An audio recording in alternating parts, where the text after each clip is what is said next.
In my early 30s, I met Winnie-the-Pooh. I don't know how I'd missed him in my childhood or even how I ended up bumping into him after 3 decades of life. I just remember that I did. And the encounter was mesmerizing. I wish I could say that it was transforming, but that wouldn't be entirely truthful because I discovered that as much as Winnie-the-Pooh's wisdom reached deeply into my soul, I didn't always listen to that wisdom. I recognized myself in Winnie-the-Pooh, also known, by the way, as Edward Bear, but I was often resistant to his lessons. I knew the theory. It was putting it into practice which I found so hard. Nevertheless, he has remained a beacon for me for the past 30 years. Even as I've matured and life has changed, I find the wisdom of Winnie-the-Pooh compelling. A. Milne's creative, clever, and fun use of the English language has woven itself into my own. I mean, how can you not be charmed by the phrase, Winnie was doing his stoutness exercises? I mean, what could be better than describing some exercise in the morning? Or Bear felt himself getting slenderer and slenderer. And to this day, I still talk about having a little something at 11 o'clock in the morning. But aside from the literary delights, it is Milne's clever depiction of the human condition woven through with humour, which I think is what helps connect with so many of us. It's disarming, the humour, as it reflects on what it is to be human. Milne was a playwright by profession, and he noticed his son Christopher's delight with a bear called Winnipeg at the local zoo, and so he decided to write some stories for him, and those stories have brought joy to children and insight and laughter to adults. And so today I thought I'd read you my favorite Winnie-the-Pooh story and then share some very quick insights at the end of the story. I hope you'll stay with us. It's a fantastic story. The theme for us today is what to do when you're stuck. The title of the story by A. Milne is In Which Pooh Goes Visiting and Gets Into a Tight Place. Edward Bear, known to his friends as Winnie-the-Pooh, or Pooh for short, was walking through the forest one day humming proudly to himself. He had made up a little hum that very morning as he was doing his stoutness exercises in front of the glass. Tra-la-la, tra-la-la, as he stretched up as high as he could go, and then tra-la-la, tra-la-la, help-la, as he tried to reach his toes. After breakfast, he had said it over and over to himself until he'd learnt it off by heart, and now he was humming it right through properly. It went like this: tra-la-la, tra-la-la, tra-la-la, tra-la-la, rum-tum, tiddle-lum-tum, tiddle-diddle, tiddle-diddle, tiddle-diddle, tiddle-diddle, rum-tum-tum, tiddle-um. While he was humming this hum to himself and walking gaily along, wondering what everybody else was doing and what it felt like being somebody else, when suddenly he came to a sandy bank, and in the bank was a large hole. "Aha!" said Pooh, rum-tum, tiddle-lum-tum. "If I know anything about anything, that hole means rabbit," he said. "And rabbit means company," he said. "And company means food and listening to me humming and such like rum-tum, tiddle-um."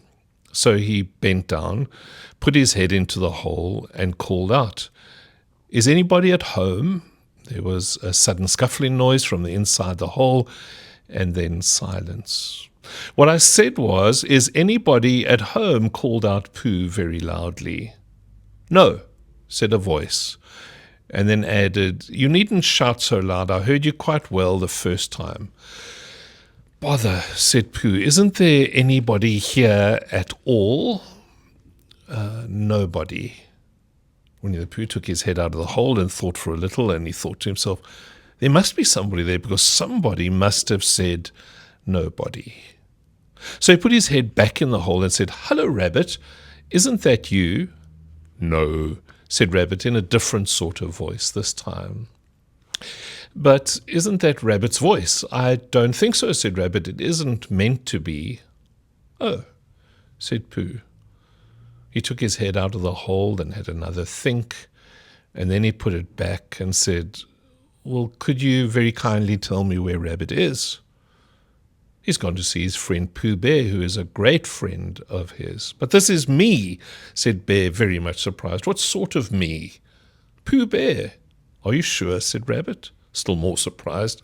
Quite sure, said Pooh. Oh, well then, come in. So Pooh pushed and pushed his way through the hole, and at last he got in. You were quite right, said Rabbit, looking at him all over.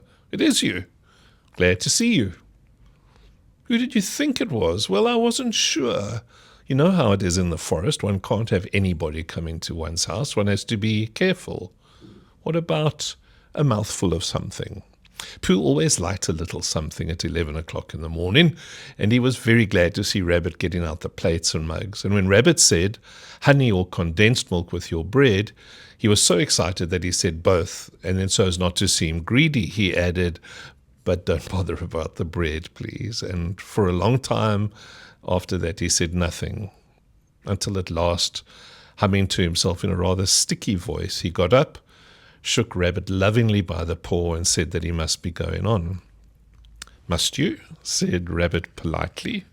Well, said Pooh, I could stay a little longer if you... And he tried very hard to look in the direction of the larder. As a matter of fact, said Rabbit, I was going out myself directly. Oh, well, then I'll be going on. Goodbye. Well, goodbye if you're sure you won't have any more. Is there any more? Said Pooh quickly. Rabbit took the covers off the dishes and said, no, there wasn't. I thought not, said Pooh, nodding to himself. Well, goodbye, I must be going on. So he started to climb out of the hole. He pulled with his front paws and pushed with his back paws, and in a little while his nose was out in the open again, and then his ears, and then his front paws, and then his shoulders. And then, oh, help, said Pooh, I had better go back. Oh, bother, said Pooh, I shall have to go on. I can't do either, said Pooh. Oh, help and bother. Now, by this time, Rabbit wanted to go for a walk too, and finding the front door full, he went out by the back door and came round to Pooh and looked at him. Hello, are you stuck, he asked. No, said Pooh carelessly, just resting and thinking and humming to myself. Here, give us a paw. Pooh Bear stretched out a paw, and Rabbit pulled and pulled and pulled. Ow! Cried Pooh, you're hurting. The fact is, said Rabbit, you're stuck. It all comes, said Pooh crossly, of not having front doors big enough. It all comes, said Rabbit sternly, of eating too much. I thought at the time, said Rabbit, only I didn't like to say anything, said Rabbit, that one of us was eating too much, said Rabbit, and I knew it wasn't me, he said. Well, I shall go and fetch Christopher Robin. Christopher Robin lived at the other end of the forest, and when he came back with Rabbit and saw the front half of Pooh, he said, silly old bear, in such a loving voice that everybody felt quite hopeful again. I was just beginning to think, said Bear, sniffing slightly, that Rabbit might never be able to use his front door again, and I should hate that, he said. So should I, said Rabbit. Use his front door again, said Christopher Robin.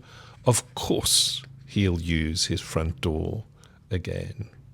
Good, said Rabbit. If we can't pull you out, Pooh, we might push you back. Rabbit scratched his whiskers thoughtfully and pointed out that when once Pooh was pushed back, he was back, and of course nobody was more glad to see Pooh than he was. Still, there it was. Some lived in trees, and some lived underground. And you mean I'd never get out, said Pooh. I mean, said Rabbit, that having got so far, it seems a pity to waste it. Christopher Robin nodded. Then there's only one thing to be done, he said. We shall have to wait for you to get thin again. How long does getting thin take? Asked Pooh anxiously. About a week, I should think. But I can't stay here for a week. You can stay here, all right, said the old bear. It's getting you out, which is so difficult. We'll read to you, said Rabbit cheerfully. And I hope it won't snow, he added. And I say, old fellow, you're taking up a good deal of room in my house. Do you mind if I use your back legs as a towel horse? Because, I mean, there they are, doing nothing. It would be very convenient just to hang the towels on them. A week, said Pooh gloomily. What about meals? I'm afraid no meals, said Christopher Robin, because of getting thin quicker. But we will read to you. Bear began to sigh, and then found he couldn't because he was so tightly stuck, and a tear rolled down his eye as he said, then, would you read a sustaining book, such as would help and comfort a wedged bear in great tightness? So for a week, Christopher Robin read that sort of book at the north end of Pooh, and Rabbit hung his washing on the south end. And in between, Bear felt himself getting slenderer and slenderer. And at the end of the week, Christopher Robin said, now. So he took hold of Pooh's front paws, and Rabbit took hold of Christopher Robin, and all Rabbit's friends and relations took hold of Rabbit, and they all pulled together, and for a long time Pooh only said, ow, and oh, and then all of a sudden he said, pop, just as if a cork were coming out of a bottle. And Christopher Robin and Rabbit and all Rabbit's friends and relations went head over heels backwards, and on top of them came Winnie-the-Pooh, free. So with a nod of thanks to his friends, he went on with his walk through the forest, humming proudly to himself. But Christopher Robin looked after him lovingly and said to himself, silly old bear. Some thoughts on what to do when we get stuck. The first observation I want to make is from our story is face the truth. Face the truth. Don't deny the problem. Hello, are you stuck? He asked. No, said Pooh carelessly, just resting and thinking and humming to myself. The fact is, said Rabbit, you're stuck. It's easy for us to deny the problem, just pretend that nothing's wrong, resting, thinking, humming. But there is no hope for help or healing until we face the truth about our circumstance. The second thing we can learn from the story is we need to learn to stop doing the sticking stuff. We need to stop blaming others or circumstances and accept wherever it's relevant, and it does change circumstance to circumstance, but where relevant, where rightly so, we should accept our own role in the problem. It all comes, said Pooh crossly, of not having front doors big enough. It all comes, said Rabbit sternly, of eating too much. Stop doing the sticking stuff. Third observation is change comes only with truth and grace. You will find in the different churches across the world that some emphasize truth and others emphasize grace, but healing and freedom come only with truth and grace. When Christopher Robin saw the front half of Pooh, he said, silly old bear, in such a loving voice that everybody felt quite hopeful again. I love the words from that old well-known hymn. It's grace that leads us home. We all need, there's no healing without that truth, without facing the truth, but then it's grace that leads us home. The fourth point that I want to observe for today is that we need to focus on progress and not on perfection. You know, it's a bit of a bumper sticker. Focus on progress and not perfection. Christopher Robin says, in fact, I think it might have been Rabbit that said, if we can't pull you out, Pooh, we might have to push you back. And then after a little bit of conversation, Pooh realizes, you mean I'd never get out? I mean, said Rabbit, that having gone so far, it seems a pity to waste it. Even when we're stuck, we're kind of halfway there. Keep going. Don't go backwards. Don't give up. Keep going. Focus on progress, not on perfection. The fifth observation I make from the story is never lose sight of the needs of others. It's a well-established truth by those within and without the religious community that somehow there is some, and I know it's not always possible. There are seasons in our life where this is just impossible for some of us. But wherever possible, paying attention to the needs of others and not only focusing on ourselves can be an incredibly healing moment. How long does getting thin take? Asked Pooh anxiously. About a week, I should think, if only, eh? But then Rabbit says, and I say, old fellow, you're taking up a good deal of room in my house. Do you mind if I use your back legs as a towel horse? To try and see, even in our struggles, if there's some way that our lives can be useful. The sixth observation I'd want to make is, wash your life in good words. Wash your life in good words. It is perhaps the one I care about most in this list. Bear began to sigh and then found he couldn't because he was so tightly stuck. You know what that's like, eh? And a tear rolled down his eye and he said, then would you read a sustaining book, such as would help and comfort a wedged bear in great tightness. There are these moments where even a sigh is impossible. I want to be careful because I know so many people find so much benefit from devotionals that use one verse a day. And I'm so grateful that people do that. But I say this often, I go, the scriptures are written as a sustaining book. And we would do well for ourselves if we learned to use an old phrase, to digest, to consume the scriptures, to participate in them, to digest them, to live with them, to live in them, that they might be for us a sustaining book when we are wedged and in great tightness.